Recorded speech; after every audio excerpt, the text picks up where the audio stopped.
Now we are moving towards the fourth lesson of history, that is tribals, Dikus and the vision of a golden age. अब सबसे पहले तो अगर lesson की बात करें तो लेसन की शुरुआत से ट्राइबल्स जनजातीय लोग बेसिकली और mostly they are resided inside the forest areas. ज्यादातर जो हमारे यहाँ जंगली इलाके हैं, छत्तीसगढ़, झारखंड, उड़ीसा, बिहार, इस तरह के इलाकों में ज्यादा ट्राइबल्स। उसके बाद dikus, it is the word used for the outsiders, यानी हमारे यहाँ कोई दूसरा बाहर से आए उसके लिए वर्ड इस्तेमाल करते हैं डिकूज। उसी प्रकार ट्राइबल्स जो थे उन्होंने डिकूज वर्ड किसके लिए, जो कि बाहर से आए उनके ऊपर शासन करना शुरू करते हैं, उनके रिसोर्सेज को कंट्रोल करना शुरू करते हैं। और कौन? ब्रिटिशर्स, उसके लिए वर्ड इस्तेमाल किया dikus, outsiders. And the vision of a golden age. अब जनजातीय लोग, उनके बाद जो बाहर से जो लोग आए थे उनके ऊपर शासन करने वाले, अब ये बाहर से लोग आए थे, इनके खिलाफ किस प्रकार इन्होंने जनजातीय लोगों ने इनका विरोध किया और किस प्रकार एक विजन रखा कि एक गोल्डन एज सुनहरा समय आएगा हमारा, उसके बारे में लेसन है। अब आपकी लेसन की जो शुरुआत की गई उसमें देखा है कि देखो 1895 a person named Birsa was moving inside the forest as well as the nearby villages। इसमें देखा 1895 में एक व्यक्ति है बिरसा, जो कि जगह जगह उन जंगलों में भी घूम रहा है और उन गांवों में भी। अब उसमें एक चीज ये दे रखी थी, वहां के लोग क्या मानते थे, ही हैज मिराकुलस पावर्स, उसके पास बहुत सारी जादुई ताकतें हैं, he can cure any disease, किसी प्रकार की बीमारी का इलाज कर सकता है। इवन मल्टीप्लाई द ग्रेन्स, अगर अनाज है आपके यानी आपने 4 दाने 40 हो गए, 40 दे 400 हो गए, तो यानी उसको मल्टीप्लाई कर सकता है। और ये कैसा मानेगा बिरसा मुंडा के लिए। अब बिरसा मुंडा ने खुद ने भी डिक्लेयर क्या किया कि भगवान ने उसको इन लोगों की सेवा के लिए भेजा है। यानी ये जो बिरसा था, बिरसा मुंडा जनजाति से था, इसलिए बिरसा मुंडा 1895 में जब उस जगह पर विजिट करता है, और ये जगह कहाँ की, ज्यादा इलाका ये छोटा नागपुर प्लेटू में झारखंड का जो इलाका लगता है उसके अंदर, तो झारखंड का जो इलाका है। और आपने देखा होगा जब पहली बार बीजेपी ने वहां सरकार बनाई तो इसी मुंडा जनजाति के व्यक्ति को, क्योंकि जनजाति इलाका ज्यादा है, मुख्यमंत्री बनाया कौन, अर्जुन मुंडा। तो हमारे अभी जनजातीय मिनिस्टर है, वो मंत्री है केंद्र सरकार में, अर्जुन मुंडा, जो कि पहले मुख्यमंत्री रहे हैं यहाँ के। तो मुंडा जनजाति से था ये। अब इसके अंदर ये माना था इसके अंदर बहुत सारी जादुई ताकतें थी, इलाज भी कर सकता था लोगों का, यहां तक कि वो मल्टीप्लाई ग्रेन्स, अनाज को बढ़ा भी सकता था।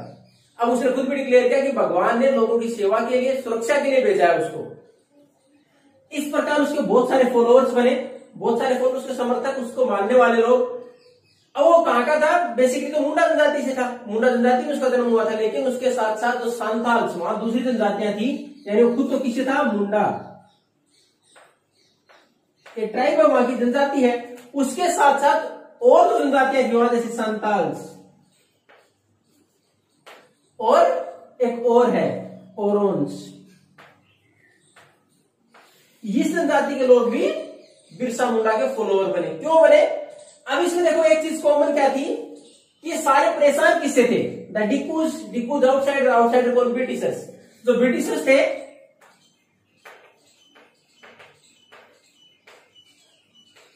उन्होंने क्या है, इनकी जगह के ऊपर कब्जा कर लिया, अपने नियम बना दिए फॉरेस्ट के लिए कि कौन सी लोग इस्तेमाल कर सकते, कौन सी नहीं कर सकते, और किसके लिए उनको परमिशन लेनी होगी। तो इन सब के ऊपर इन्होंने शासन किया, इनको अपना स्लेव बना लिया, एक तरह से दास बना लिया, बंदी बना लिया। इसलिए सारे परेशान। धीरे धीरे बिरसा मुंडा ने जब ये माना कि उनकी सेवा के लिए वो आया है और उसने जिस प्रकार इनिशिएट किया, शुरुआत की, ब्रिटिश के खिलाफ विरोध की, तो सब इसके समर्थक बनने शुरू हो गए। अब बिरसा मुंडा के सामने समस्या क्या थी, कौन कौन समस्या है कि पहले तो ये देखे कि आउटसाइडर्स हैं कौन, किस प्रकार उन्होंने हमारी जमीन के ऊपर कब्जा कर लिया, किस प्रकार हमारे लोगों के जीवन को प्रभावित कर रहे हैं। तो इसलिए सारी समस्याओं का बिरसा मुंडा को ही has to find out the solutions, इन सारी समस्याओं का सॉल्यूशन करना था। अब आपने एक चीज और पढ़ी थी पिछली क्लास में कि जो हमारे यहाँ जनजातीय जो इलाके हैं, आपने what are the major features of tribal society, last year question था आपका कि किसी भी जनजातीय समाज की मुख्य विशेषताएं क्या है, पढ़ा था पिछले साल। उसमें देखा था कि they all are the owner of particular land area, कि सारे मिलके मालिक होते थे एक जगह के। They combined to the cultivation, पूरे मिलकर खेती करते। दे शेयर द प्रोडक्शन, अपने बाद में शेयर कर लेते प्रोडक्शन को, यानी ज्यादा अंतर नहीं था। अब ये सारे अपने आप को एक ही समाज का सदस्य मानते, इनमें कोई डिवीजन नहीं था, कोई जातियां नहीं थी, जैसे हमारे यहाँ ब्राह्मणों ने व्यवस्था शुरू कर रखी थी कि हमारे यहाँ अगर जातियों की बात करें कि ये क्षत्रिय है, ये ब्राह्मण है, ये शूद्र है, ये वैश्य है, ये सारा डिवीजन किसका? उस वक्त हमारे समाज में शिक्षा का काम ब्राह्मणों का, और basically they were the learned person, यानी शिक्षित लोग अगर मानते तो वही थे। उन्होंने समाज में विभाजन किया था, उन्होंने व्यवस्था दी थी कहाँ कौन से नियम अपनाया जाए, कौन सा हवन यज्ञ कराया जाए, कौन से रीति रिवाज अपनाया जाए। अब उसी प्रकार का हमारे मुख्य समाज में इन सारी चीजों को शामिल कर लिया गया। लेकिन हमने जो देखा था कि ट्राइबल्स हैं, जो जनजातीय लोग हैं, these are totally not aware about all these things. इनके बारे में कोई जानकारी नहीं थी। They are just their own societies, अपना खुद का समाज था इनका, जिसमें सारे मिलके एक रिलेशन था सबका, आपस में मिल बैठ के अपना सारा काम करते, शेयर करते। ऐसा नहीं कोई डिवीजन था ही नहीं, डिवीजन तो था सोसाइटी में। सोसाइटी में डिवीजन कैसे है? सोसाइटी में हम क्या मानते हैं? लो और अपर कास्ट, वहां जातियां नहीं थी तो फिर भी स्टेटस तो था ही।